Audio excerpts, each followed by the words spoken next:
Of course, all of these things have to be tested in a court of law.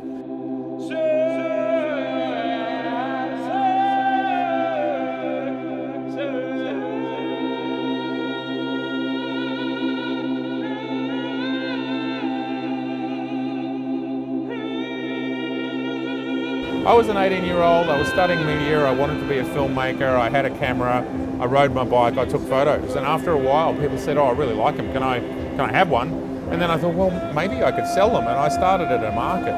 And so since that day, I've just continued to pursue, what would be the phrase? Just, like, to me, I think there's beauty everywhere in the world. It doesn't matter where you go, what corner you turn around, there's always something.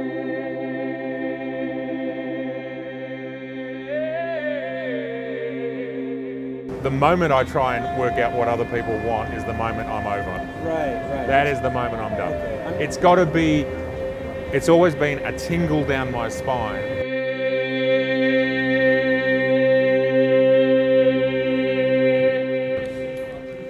We'll just give a few people that we think are coming a little bit more time. It is 6 o'clock now. Is everyone okay with that? I suppose if I was giving you the long answer, I'd like to drill into your workflow and what you're doing and what your exposures are and how your camera's behaving. But you've got the D850 and the Z6, is that right, James? And you're shooting RAW. And what software do you use? Night Photography 101. So, what's different about shooting at night rather than shooting at day? Scream it out, people, scream it. Yes, and what about the light? There ain't much. No, there isn't very much, that's right. Now this is quick. We're obviously not going to get into every detail and every single thing, and half the people in this room will know everything that I'm going to say already and half the people won't, so you understand. What are the various ways, I've missed the word to handle the difference between having light and not having light? And can I say between when I started photography in the mid-80s and now, we have a lot more ways and a lot easier ways to handle low light than we did 30 years ago, and it just keeps getting better. So technology is our friend. It gives us more options and it gives us more creative outcomes. The traditional way of handling low light, one of these things over here, a tripod. Now, who wants to tell me what a tripod does for us? Anybody? Bueller? Stabilises the camera. There you go. So, and why do we want to stabilise the camera? So you can open the exposure without blurring the photo. That's it. Because there's less light, we have to have the shutter open longer to collect more light. And once it's open too long and we're hand-holding it, it starts to shake and then we get blurry photos. So, some people like blurry photos. I've had the odd one where I thought it looked quite good when I hand-held it and it's just an ocean of lines. I'm sure we've all got one of those that we think is highly creative and brilliant. But there might be some who think that's not that cool. So a tripod is the first way that we deal with low light. It allows us then to keep the camera still, but there are other problems when you keep a camera still and you open the shutter for a long time. You might open it for a second. Can you imagine opening it for a second? Or opening it for 10 seconds? Or even when they shoot stars, which I've never done, but they open it for 30 seconds, maybe even minutes. You know the ones where you see the universe spinning? That might be like all night. Half an hour. Yeah. So what happens when you open the shutter is things that move blur. So a tripod is not necessarily always the best answer to solve our problem. It's also something you've got to carry and deal with and think about. And this was the only solution when I first started shooting, was a tripod. And it's actually, you know, it's a big deal to lug these around. This is a really good one. It's carbon fibre, but again, back in the day, they were heavier and you've got to worry about it and you trip over it and it slows everything down.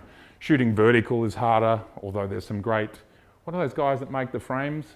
The L plate. Yeah, so there's great invention now where you can just pull your camera off and stick it vertically without having to do all the fiddling. And Ian was the first person to show me one of those, and they're a great thing. It makes it easier. So tripods have gotten a little tiny bit easier, but there's still a lot of hard work. So that's tripods. Any questions as we go? Just jump on in. I don't mind, I'm very open to questions. So another way, as we've talked about, is to slow the shutter down.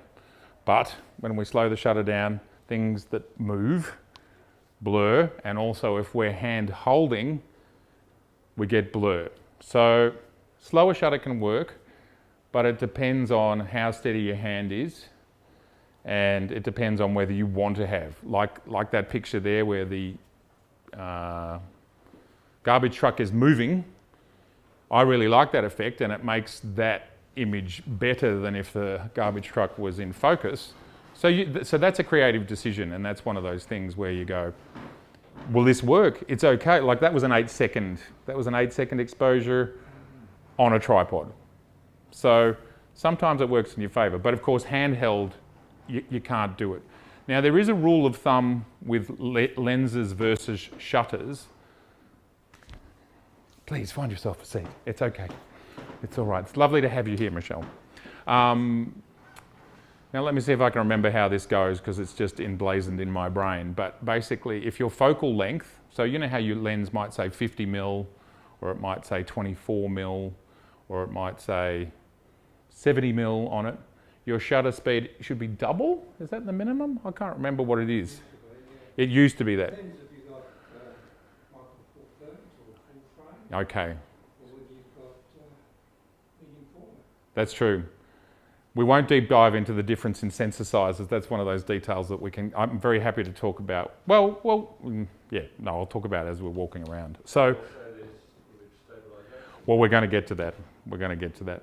So, lost my train of thought. Yes. So the rule is that your shutter speed should be twice your focal length. So if you've got a 50 mil lens, your shutter speed should be 1/100th. Now, who here, quick show of hands, who here has even played with their shutter speed? Yeah, okay. So for those who haven't, this is where we want to get everyone onto manual, and then once you're on manual and once you're comfortable with that, you can do anything in photography. You basically go from not being able to do anything to being able to do anything once you can do manual. So the shutter is a thing you dial up which controls how fast it opens and closes, and it should be double your focal length to ensure you don't get camera shake. So that's just a rule of thumb. Depending on how steady your hand is and so on and so forth, you can start to break those rules, and you can go, well, no, I'm going to have my shutter the same as my focal length, or I'm going to have it half my focal length, and that will come down to how stable you are. And there's some tricks that I employ. One is leaning against hard objects, like so. So if you've got slow shutter speeds, use something that's more solid than you. And another one is holding my breath. So I find myself holding my breath, and then I suddenly realise after a while that I'm out of breath.